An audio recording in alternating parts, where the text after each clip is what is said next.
బయటికి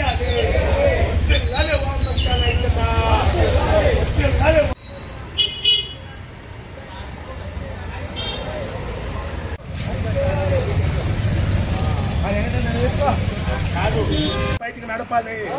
అరవ కామాక్షమ్మ నడుపుతున్న రాజకీయ నాయకులను బయటికి లాగాలి. అరవ కామాక్షమ్మ నడుపుతున్న రాజకీయ గంజాయి లేని నెల్లూరు ఏర్పాటు చేయాలి. గంజాయి లేని నెల్లూరు ఏర్పాటు చేయాలి.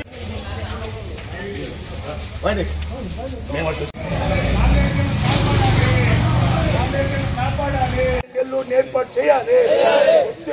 వామపక్షాలు హోమ్ మినిస్టర్ నెల్లూరు రావాలి. సీఎం హోమ్ మినిస్టర్ నెల్లూరు రావాలి. పెంచలయ్యా జోహార్, పెంచలయ్యా జోహార్, పెంచలయ్యా సాధిస్తాం. హోమ్ మినిస్టర్ సీఎం నెల్లూరు రావాలి. బాగుపడాలి.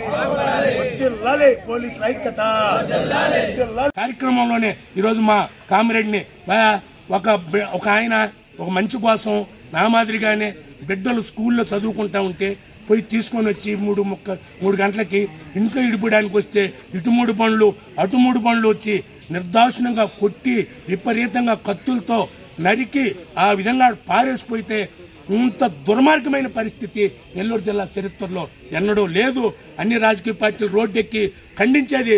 ఒకప్పుడు షుగర్ ఫ్యాక్టరీ ప్రైవేటీకరణ కావాలంటే మొత్తం రాజకీయ పార్టీలు ఒకటయ్యి ఈ తాలూకాలో ఉండబడినట్టు ఒక ఎంపీ 35 కోట్లకు కొంటే దాన్ని పోయి హైకోర్టుకు పోయి స్టే తీసుకొచ్చి నిలబెట్టినటువంటి చరిత్ర వామపక్షాల నాయకులు స్వర్గీయ జక్కా వెంకయ్య గారికి పుట్టినటువంటి గడ్డిది. అలాంటి పరిస్థితులలో ఇలాంటి హత్యలు జరుగుతూ ఉన్నాయి. ఇలాంటి అరాచకాలని ప్రోత్సహించేటువంటి రాజకీయ పార్టీలు నాయకులు తయారవుతున్నారు. వీటికి నిరసనగా మేము ఈరోజు బంద్ను మా పెంచలేని హత్య చేసిన దానికి నిరసనగా చేస్తున్నాం. మీరందరూ సహకరించారు. అదేవిధంగా ఇంకొక గంట పాటు మేము అదేవిధంగా కొనబడిన పోలీసులు సార్ వాళ్ళకి అందరికీ మన వాళ్ళకి అందరికీ కూడా ధన్యవాదాలు. ఈరోజు ఆంధ్ర రాష్ట్రంలో ఇన్ని జిల్లాలు ఉంటే ప్రత్యేకంగా నెల్లూరు జిల్లాకే బంధు పిలుపును వామపక్షాలు, ప్రజా సంఘాలు, అదేవిధంగా విద్యార్థి సంఘాలు, అన్ని మహిళా సంఘాలు పిలుపునివ్వడం జరిగింది. మరి ఈ పరిస్థితి గవర్నమెంట్లు ఏర్పడి ఒక 17 నెలలైనవి. మరి ప్రశాంతతకి నెల్లూరు మారిపోయారు. ఆంధ్ర రాష్ట్రంలో కాదు, ఢిల్లీ మన దేశ రాజధానిలో కూడా నెల్లూరు అంటే అంత పేరు ప్రతిష్టలు కలిగినటువంటి జిల్లా. మరి ఈ జిల్లాలో మహానుభావులు పుచ్చలపల్లి సుందరయ్యలు, ఏసు సుబ్బారెడ్డి లాంటి వాళ్ళు, మహనీయులు బెజవాడ గోపాలరెడ్డి గారు మొత్తము ఎడ్యుకేషన్కి సంబంధించి కానీ వైద్యానికి సంబంధించి కానీ విపరీతమైనటువంటి వేల కోట్ల రూపాయల ఆస్తుల్ని దారాదత్తం చేసి జిల్లా అభివృద్ధి కోసం పాటుపడి త్యాగాలు చేసి అసలు ఈ ఆంధ్ర రాష్ట్రం ఏర్పడడానికి మూల పురుషుడైనటువంటి పొట్టి శ్రీరాములు పుట్టినటువంటి ఈ జిల్లాలో మాదక ద్రవ్యాలు విపరీతంగా పెంచుతూ ఉన్నారు.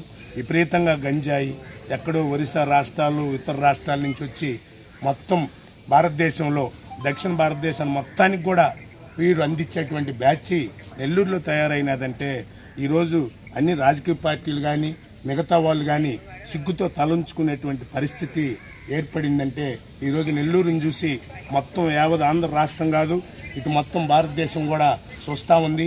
మన పక్కనే ఉన్న మద్రాసు చూస్తూ ఉంది. ఆ మద్రాసు వల్లనే నెల్లూరు కూడా అభివృద్ధి చెందింది.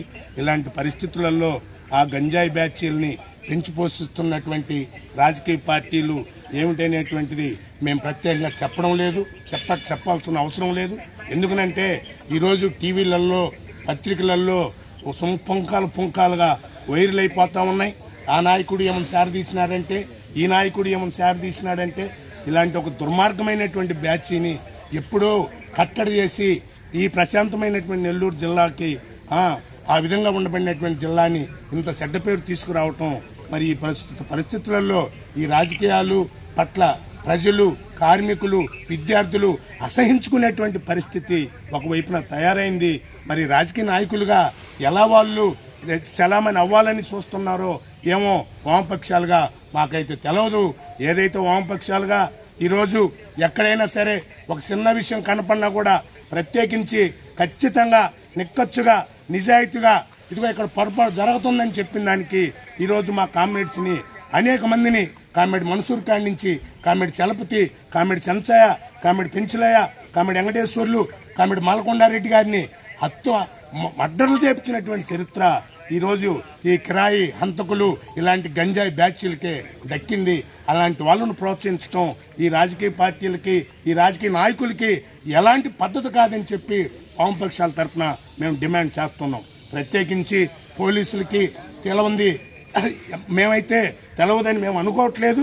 మరి అది అలాంటి పోలీసు యంత్రాంగాన్ని కూడా ఈరోజు రాజకీయ పార్టీలు గుప్పెట్లో పెట్టుకొని ఏదో సొంత ఎంప్లాయీస్ అన్నట్టుగానే వ్యవహరిస్తున్నటువంటి తీరు చూస్తే మరి ఇలాంటి ఆఫీసర్లు వీళ్ళు మొత్తం ఎంతమంది లక్షలాది మంది పేద ప్రజానీకం బతికేటువంటి ఈ జిల్లాలో శ్రమజీవులు, కష్టజీవులు, కార్మికులు, విద్యార్థులు, డాక్టర్లు ఈ విధంగా తయారైన పరిస్థితులలో ఈ రోజు వాళ్ళు కోటాను కోట్ల రూపాయల వ్యాపారం ఆర్జన చేసుకొని పెద్ద పెద్ద ప్రాజెక్టులు పెట్టి ఇతర ప్రాంతాలకి అందరు రాజకీయ నాయకులకి మూటలు ముప్పు చెప్పేటువంటి పద్ధతి ఈరోజు నెల్లూరు జిల్లాలో వచ్చిందంటే ఆంధ్ర రాష్ట్రం అంతా ఈరోజు సిగ్గుతో తలంచుకోవాల్సిన పరిస్థితి. ఒకవైపున హోమ్ మినిస్టర్ 17 నెలలు గవర్నమెంట్ ఏర్పడితే నేను ఎక్కడా కూడా గత గవర్నమెంట్లో పొరపాట్లు జరిగినాయి, ఆ పొరపాటు నేను రావనని చెప్పినటువంటి ఈ ప్రభుత్వ పెద్దలు ఈరోజు గంజాయి అనేటువంటి కారు ఎక్కడ కనపడకూడదో చేస్తానని చెప్పినటువంటి హోమ్ మినిస్టర్ ఈ రోజుకి శుక్రవారం జరిగితే ఈ రోజుకి 5 రోజులైతే కనీసం ఒక అర్జున కుటుంబంలో ఒక మంచి కోసం నిలబడినటువంటి పెంచులైన మర్డర్ చేస్తే కనీసం పరామర్శించినటువంటి పరిస్థితి లేదు. ఆ పద్ధతి ఈ రోజుకి కూడా రాలేదు.